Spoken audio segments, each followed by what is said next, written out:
Science and Technology Part 2 Class 10th Life Processes in Living Organism Part 2 4th PowerPoint presentation.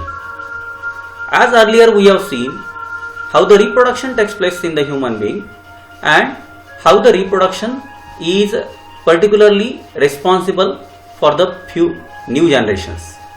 Now we will see how the modern technologies are there. Once again we will repeat it. The reproduction and modern technologies. Why this point is coming here? There are certain couples which are willing to get child, but they are not getting that child because of some problems. In women there are some problems like irregularity in the menstrual cycle, difficulty in the oocyte production, obstacle in the oviduct, difficulties in implantation in the uterus. म्हणजे नेमकं काय काय होतं महिलांच्या बाबतीमध्ये? Menstrual सायकलमध्ये इरेग्युलरिटी असते, किंवा ओसाइट प्रोडक्शन निर्माण होत नाही, किंवा ओव्हिडक्टमध्ये काहीतरी अडथळा असतो, किंवा मग युटेरसमध्ये तयार झालेला एम्ब्रिओ इम्प्लांट होत नाही, किंवा आणखीन काही. तर पुरुषांमध्ये काय काय अडचणी असू शकतात? Absence of sperms in the semen, slow movement of sperms in the semen, anomalies in the sperms, म्हणजे शुक्राणूंचा अभाव असतो सिमेनमध्ये, किंवा मग या शुक्राणूंची हालचाल अत्यंत मंद असते, किंवा मग या शुक्राणूंमध्ये काही दोष असतात. And because of these couples are not getting the child properly. But now there is huge modern technology which is now a worship for such couples which are getting their child. अशा अभावजन्य अशा प्रकारच्या दाम्पत्यांना आता संतती निर्माण होण्यासाठी खूप modern technique आलेले आहेत. पहिला इन विट्रो फर्टिलायझेशन, याला आपण टेस्ट ट्यूब मधलं फलन म्हणतो. In this technique, fertilization is brought about in the test tube and the embryo form is implanted in the uterus of woman at appropriate time. म्हणजे काय केलं जातं नेमकं?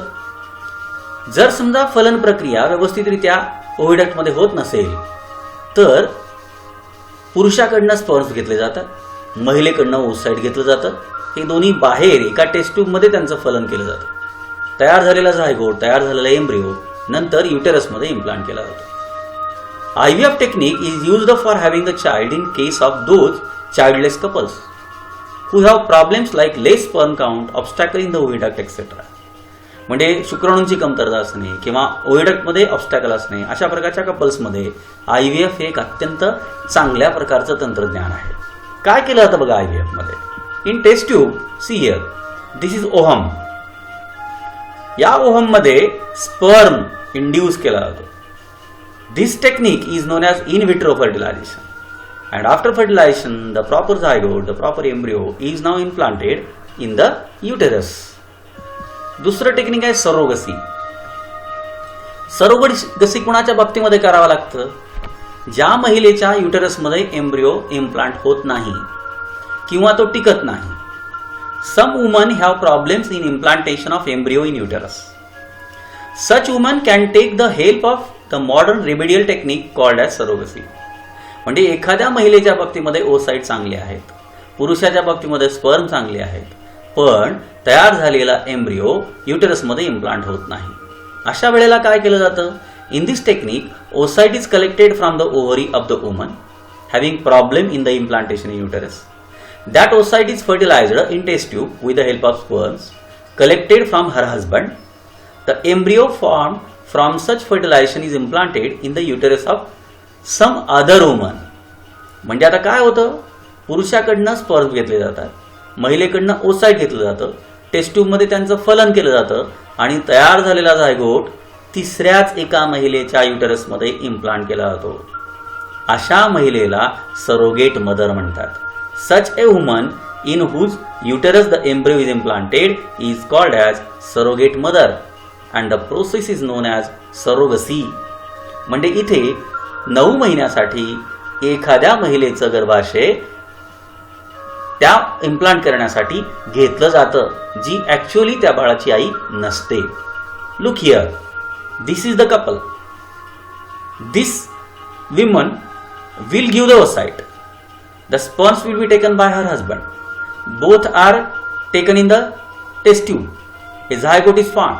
Then this zygote will be implanted in the uterus of the third, that is another woman. This is called as surrogacy. या सरोगसीच्या टेक्निकने सुद्धा अनेक बाळांना जन्म दिला जातो. But the surrogacy has some legal concepts. कायदेशीर सगळ्या बाबी पूर्ण करून सरोगेट मदर आपल्याला घेता येते. तिसरा आहे स्पर्म बँक और सीमेन bank. There are various problems in the sperm production as mentioned above in case of many men. बऱ्याच पुरुषांमध्ये स्पर्म निर्मिती होतच नाही. So as to have the children in case of such couples, new concept of sperm bank has been introduced. अशा वेळेला दुसऱ्या कोणाचं तरी स्पर्म घेतलं जातं. हे कसं? There are sperm bank. This concept is similar to the blood bank. जसं ब्लड बँकेमध्ये एखाद्याचं ब्लड घेऊन स्टॉक करून ठेवलं जातं आणि गरजेप्रमाणे दुसऱ्याला दिलं जातं, तसं semen ejaculated by the desired men is collected after their thorough physical and medical checkup and stored in the sperm bank. And if necessary, that sperms are donated. They are given to the another couple. आता एक interesting भाग आपल्याला बघायचा आहे, twins म्हणजे जुळे कसे जन्म घेतात. Two embryos develop simultaneously in the same uterus and thus two offsprings are delivered simultaneously. म्हणजे एकाच वेळेला दोन भ्रूण एकाच वेळेला ग्रो होत जातात आणि ते दोघेही एकाच वेळेला जन्म घेतात simultaneously. Such offsprings are called as twins. अशांना आपण जुळे म्हणतो. Many couples have twins. There are two main types of twins as monozygotic twins and dizygotic twins. Monozygotic twins are form from single embryo. आपण दोन्ही प्रकार बघू. मोनोझायगोटिक म्हणजे एकाच झायगोट पासून तयार होणारे जुळे.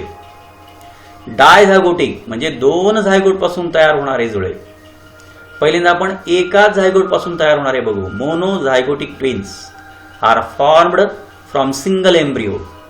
एकच एम्ब्रिओ तयार झालेला आहे आणि काय होतं, during early period of embryonic development within 8 days of zygote formation. Zygote तयार झाल्यानंतर 8 दिवसाच्या आत जर हा एम्ब्रिओ डुप्लिकेट झाला म्हणजे विभागला गेला, cells of that embryo divide into 2 groups, तर मग जन्माला येणारे जुळे मोनोझायगोटिक असतात. हे मोनोझायगोटिक जुळे दिसायला हुबेहूब सारखे दिसतात, जेनेटिकली सेम असतात, त्यांचे डीएनएची रचना सुद्धा सारखी असते आणि एकतर दोन्ही मुलं असतात किंवा दोन्ही मुली असतात. लुक ॲट दिस. हे जुळे आहेत, हे मोनोझायगोटिक असू शकतात किंवा डायझायगोटिक दोन्ही बरं का. आपण अगोदर मोनोझायगोटिक बघितलेला आहे. मोनोझायगोटिक मध्ये दोन्ही सिमिलर दिसतात, दोन्ही मुलंच असतात किंवा दोन्ही मुलीच असतात, डीएनए सेम असतात, त्यांची रचना सारखी असते. आता इथे दोन मुली, look at these 2 cute girls which are twins. हे दोन्ही मोनोझायगोटिक असू शकतात किंवा डायझायगोटिक असू शकतात मी आता सांगितल्याप्रमाणे. What does it indicate? It is indicating that the twins are developed because of what? Because of the monozygotic twins or dizygotic. पहिल्यांदा आपण मोनोझायगोटिक बघितलेला आहे. Those two groups develop as two separate embryos. Dizygotic मध्ये बघू आपण आता. Those two groups develop as two separate embryos and thus monozygotic twins are formed. Such twins are genetically exactly similar to each other. Due to this, such twins are exactly similar in their appearance and their gender is also same. That is, both will be either boys or girls. In case of monozygotic twins, if the embryonic cells are divided into 2 groups 8 days after the zygote formation, there is high possibility of formation of conjoined twins which are known as Siamese twins. म्हणजे कधी कधी असे होतं, एका मोनोझायगोटिक ट्विनला 8 दिवसानंतर division होण्याच्या ऐवजी 8 दिवसाच्या नंतर डिव्हिजन होतं. तर अशा परिस्थितीमध्ये आता मात्र दोन जुळे असे जन्माला येऊ शकतात की जे सयामी असतात. सयामी म्हणजे एकत्र शरीर असणारे. These are Siamese twins.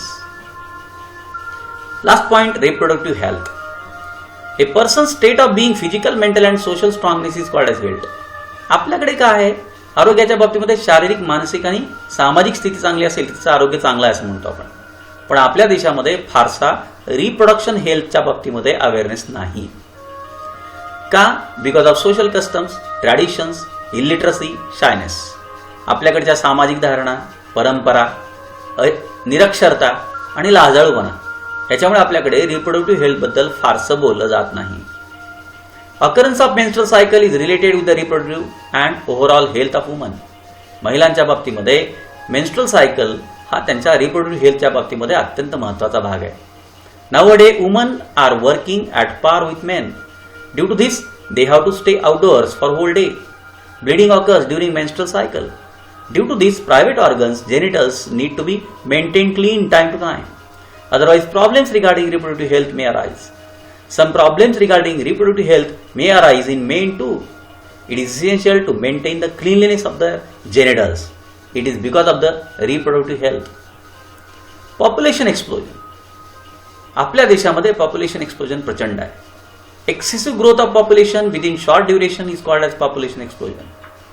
You may have realized from the table given besides about past population growth of India. We have to face various problems like unemployment, decreasing per capita income and increasing loan stress on natural resources. There is only one solution for all such problems, that population must be controlled. आपल्या देशाचा पॉप्युलेशनचा chart दिलेला आहे. 1901 साली आपल्या देशाची लोकसंख्या 23,83,96,327 होती. तर 2011 साली आपल्या देशाची लोकसंख्या 121,08,54,977 आहे. म्हणजे आपण 110 वर्षामध्ये अंदाजे 100 कोटीच्या आसपास संख्या वाढवलेली आहे. This is the large population of India and it is creating several number of problems. So for this purpose, the reproduction health must be there proper, and then there must be population control. Thank you.